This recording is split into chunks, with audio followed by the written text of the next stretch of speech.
सीधा लेकर चलते हैं सीतापुरा की ओर, जहां पर जेसीसी में सीएम गहलोत शिरकत कर रहे हैं।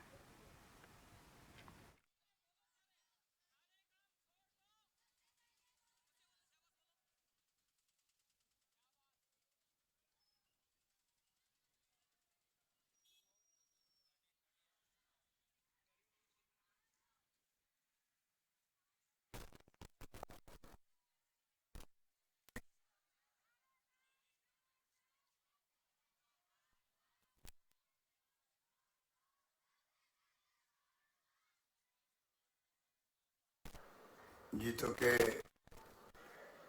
चेयरमैन अपेक्स के सुखराज नाथ जी, अभय श्रीमाली जी, मनोज मेहता जी, विमल सिंघवी जी, नितिन जैन साहब,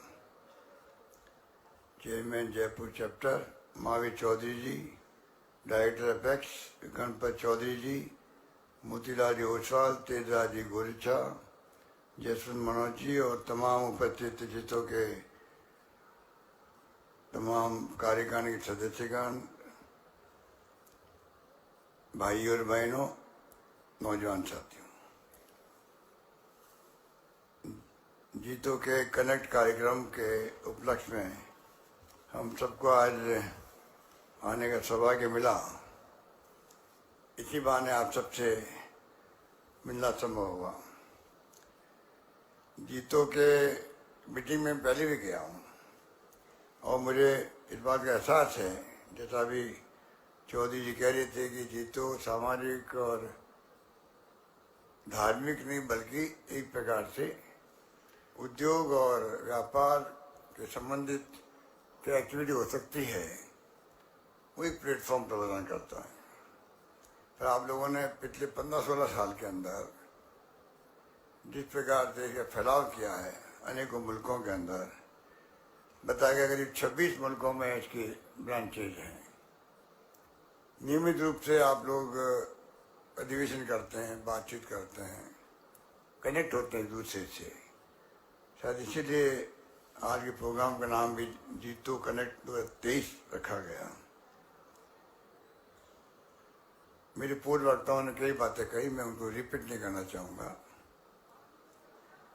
पर मैं कहना चाहूँगा कि क्योंकि जो ध्वनि निकली पूर्व वक्ताओं से, वो ध्वनि ये भी थी कि ज़्यादातर प्रवासी राजस्थानी लोग बैठे हैं। वैसे तो कोई 50 साल, कोई 100 साल पहले गए होंगे बंगाल में या तमिलनाडु में, महाराष्ट्र के अंदर, पर संबंध रखा। आज भी गांव से संबंध रखते हैं। घर में कई लोग भाषा बोलते हैं, मारवाड़ी बोलते हैं। ऐसे बहुत परिवार हैं, तो कोई दो राय नहीं। और शायद आपको मालूम होगा कि मेरे पहले कार्यकाल में 25 साल पहले मैं पहली बार जब मुख्यमंत्री बना तो मैंने राजस्थानी इंटरनेशनल कॉन्क्लेव किया था। उसमें पहली बार राजस्थान में, चाहे नॉर्थ ईस्ट के राज्य हों, चाहे वो बंगाल हो, तमिलनाडु हो, कर्नाटक हो या आंध्र प्रदेश हो, कोई राज्य हो, उड़ीसा हो, सब जगह से एक साथ लोग आए। बहुत शानदार कार्यक्रम 3 दिन का रहा। मेरी इच्छा थी कि ये 3 साल में प्रोग्राम होना चाहिए, क्योंकि मेरा मानना था कि मैंने महसूस किया राजस्थानी लोगों के खून के अंदर ये भाव रहते हैं, अपनी जमीन से जुड़े रहो, गांव से, क्योंकि हवेलियाँ हैं, क्योंकि गांव में संबंध है। अकाल में, सूखे में, भीखे में, तकलीफ में वो काम आते हैं गांव के। गांव को चारे की व्यवस्था करनी तो वो लोग आगे आते हैं। और गांव में कोई प्राइमरी हेल्थ सेंटर बनना है या स्कूल बननी है, कॉलेज बननी है, बिल्डिंग बनानी है, कहने का मतलब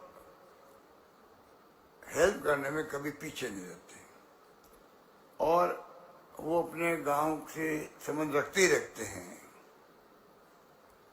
50 साल के बावजूद भी, 100 साल के बावजूद भी। इसीलिए मैंने सबको बुलाया और मैंने कहा आपका, मैं ये नहीं कह रहा हूँ आप आगे इन्वेस्टमेंट करो, मुझे मालूम है कि इन्वेस्टमेंट तभी होगा जब प्रोजेक्ट वाइबल होगा। तो आपका जो संबंध है गांव से, सरकार की तरफ से आपको अतिथि बनाया गया है कि आप आके यहाँ जो आपका बॉन्ड राजस्थान से है आने वाली पीढ़ी में मजबूत बना रहे, ये फीलिंग पैदा कराने के लिए मैं बुलाया है। उस वक्त पे पहली बार ये मुरली देवड़ा जी जो लक्ष्मणगढ़ के हैं सीकर के, एल मित्तल जी जो राजगढ़ के हैं, अनिल अग्रवाल जी जिनका संबंध चौमू से भी रहा है, सभी लोग हिंदुस्तान भर के लोग आए थे। बढ़ जाते परिवार भी आया जो फिल्मों के अंदर है, कोई परिवार ऐसा नहीं रहा जो नहीं आया हो। ये प्रोग्राम बहुत कामयाब रहा, पर सरकार बदल गई तो मेरा सपना अधूरा रह गया। मुझे लगता है कि आप लोग उस सपने को पूरा कर रहे हो। कोई कोई बहाने से आप लोग मिलते हो, आपस के अंदर बातचीत करते हो, संबंध कायम रखते हो। पर मुझे खुशी है कि, और हमारा इतिहास भी रहा है, अभी कहा गया पूर्व वक्ताओं ने कि अकाल चुके के वक्त में आप लोग, आप बताइए कितनी बड़ी बात है कि देश की अर्थव्यवस्था को आज भी कोई प्रभावित करता है तो वो करता कौन? उस जमाने के जो लोग गए थे, तो बिरला फैमिली हो, बांगड़ हो, गोयनकार हो, पोदार हो, बजाज हो, या कोई सिंगानिया हो, कोई भी हो, और फ्रीडम मूवमेंट के अंदर भी उनका योगदान था। गांधी जी के साथ में एक तरफ घनश्याम राव बिरला जी, पूरा बिरला फैमिली, जमीन बजाज जी तो ट्रेजर थे आईसीसी के, राहुल बजाज जी उनके ग्रैंडसन को आप जानते होंगे, अब तो दुनिया में नहीं रहे वो भी, पर बड़े बड़े घराने उस वक्त में फ्रीडम मूवमेंट में साथ रहे थे। इतिहास बहुत शानदार है समाज का भी, इसमें कोई दो राह नहीं। अभी जो मेरे बारे में कई बातें कह रहे थे भाई साहब और अन्य साथी, थोड़ा बहुत असर मेरे में भी है, क्योंकि मैंने प्राइमरी स्कूल जैन स्कूल में प्राप्त करी, जैन स्कूल प्राप्त करी। इसे नमो नमो सिद्धानम थोड़े बहुत मुझे भी ज्ञान है, और संस्कार बचपन से रखे। अब आप बताइए, गांधी जी जो थे खुद, उनकी जीवनी मैंने पढ़ी कई बार, कुछ ज़्यादा अध्ययन मेरा नहीं किया हुआ गांधी जी का, जीवनी मैंने 2-3 बार पढ़ी उनकी, सत्य के प्रयोग। उसमें जिक्र आता है कि महात्मा गांधी ने भी, उनके आध्यात्मिक गुरु कौन थे? जो जैन आध्यात्मिक गुरु थे जैन के रूप में, गुरु श्रीमद राजचंद्र जी महाराज, उनका आश्रम है वहाँ पर गुजरात में। मैं अभी आश्रम में भी गया 2017 में, जब मैं गुजरात इंचार्ज था तो मैं जाके आया वहाँ पर। तो गांधी जी के जीवनी के अंदर ये है कि किस प्रकार उन्होंने वहां से अहिंसा का एक संदेश लिया और जीवन में आत्मसात कर लिया। और आप बताइए, आज अंतर्राष्ट्रीय अहिंसा दिवस जो महावीर भगवान का अहिंसा का संदेश है, 2 अक्टूबर को जो जन्म दिवस है महात्मा गांधी का, पूरी दुनिया के मुल्क संयुक्त राष्ट्र संघ में प्रस्ताव पास हुआ। जब डॉक्टर मनमोहन सिंह जी, सोनिया गांधी थे दिल्ली के अंदर यूपीए गवर्नमेंट में, तब अधिवेशन बुला करके प्रस्ताव करके यूएन में भेजा गया। हमारे विदेश मंत्रालय ने पूरा कोऑर्डिनेट किया, आनंद शर्मा जी हमारे विदेश मंत्री थे, और सौभाग्य से प्रस्ताव पास सर्वसम्मति से हुआ। आज हर 2 अक्टूबर को महात्मा गांधी जन्म दिवस पर अंतर्राष्ट्रीय अहिंसा दिवस मनाया जाता है। अहिंसा का नाम आते भगवान महावीर का नाम पहले आता है। महात्मा गांधी 100 साल पहले हुए और भगवान महावीर 2500 पहले। तो आप सोच सकते हैं कि देश के अंदर सदियों से जो है, जिस रूप में सत्य का महत्व है, अहिंसा का महत्व है, उस बात का हमें गर्व होना चाहिए। इसलिए आप जो व्यापार और उद्यमी के रूप में पहचान बना रहे अपनी, उसके लिए मेरी आपको बहुत ही शुभकामनाएं, बधाई है।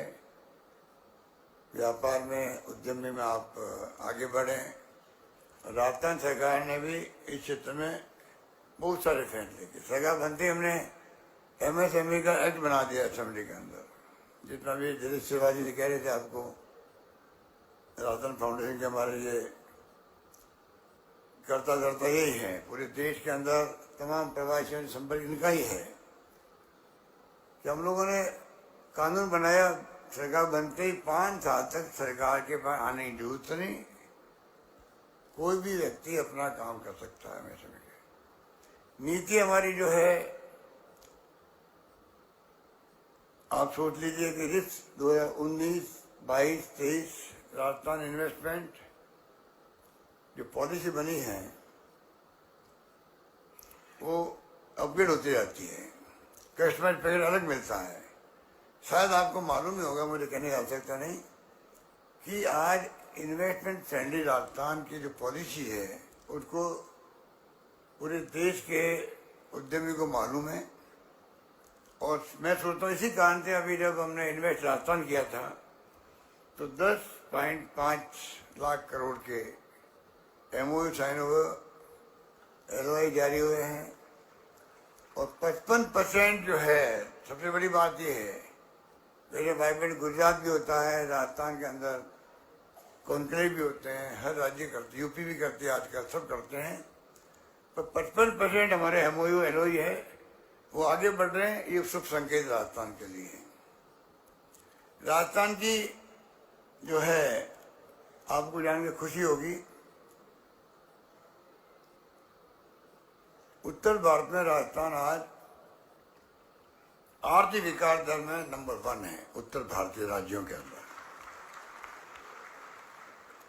बड़े राज्यों में देखें हम लोग, साउथ पे राज्य शामिल आते हैं तो नंबर 2 पर है। नंबर 1 आंध्र प्रदेश 11.4% GDP और राजस्थान की 11.04% GDP है। इस 5 साल में हम लोगों ने 6 लाख करोड़ की GDP बढ़ाई है। अब इस साल के अंत तक 15 लाख करोड़ की GDP हो जाएगी राजस्थान की। अभी हमने मिशन 2030 का जो विजन दिया है, आपने सुना होगा, पढ़ा होगा, विजन डॉक्यूमेंट तैयार हो गया हमारा, लॉन्च भी हमने कर दिया, आप उसको पढ़िएगा। आप एक काम की चीज़ हो सकती है, क्योंकि वो वैसे तो वो खाली इंडस्ट्री के लिए नहीं है, पूरे राजस्थान का विकास हर क्षेत्र में क्या हो, आम लोग या खास लोग जो इंडस्ट्रियलिस्ट है, चाहे वो व्यापारी है, प्रोफेसर है, डॉक्टर है, इंजीनियर है, IT एक्सपर्ट है, साइंटिस्ट है, क्या सोचता है अपने क्षेत्र में, उसका विजन डॉक्यूमेंट बनाया गया। उस पर हमने कल्पना की राजस्थान का 2030 तक GDP जो है वो 30 लाख करोड़ तो बढ़नी चाहिए। इस प्रकार से हम लोगों ने कोशिश की है और हमारे फाइनेंशियल पैरामीटर बहुत शानदार राजस्थान के बने हुए हैं। इस रूप में राजस्थान आज वित्त प्रबंधन किए हुए राजस्थान के अंदर है और हर क्षेत्र में पॉलिसी हमारी बनी है, चाहे वो सोलर पॉलिसी हो, बहुत शानदार है, लोग वेलकम करते हैं, अप्रिशिएट करते हैं, विंड पॉलिसी हो, पावर के जनरेशन भी हम लोग बहुत आगे बढ़े हैं, 23,000 मेगावाट ज़्यादा की जनरेशन राजस्थान में है।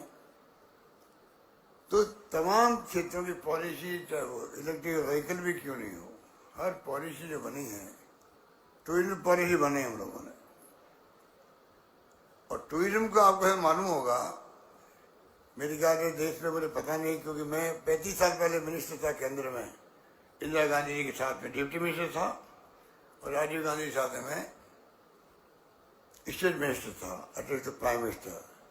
तब मेरे पास सिविल एविएशन टूरिज्म था। उस वक्त मैं मांग करता था कि इंडस्ट्री को दर्जा मिलना चाहिए, टूरिज्म को दर्जा मिलना चाहिए, इंडस्ट्री का दर्जा मिलना चाहिए, जिससे कि टूरिज्म के सेक्टर और एक्सपेंड हो सके।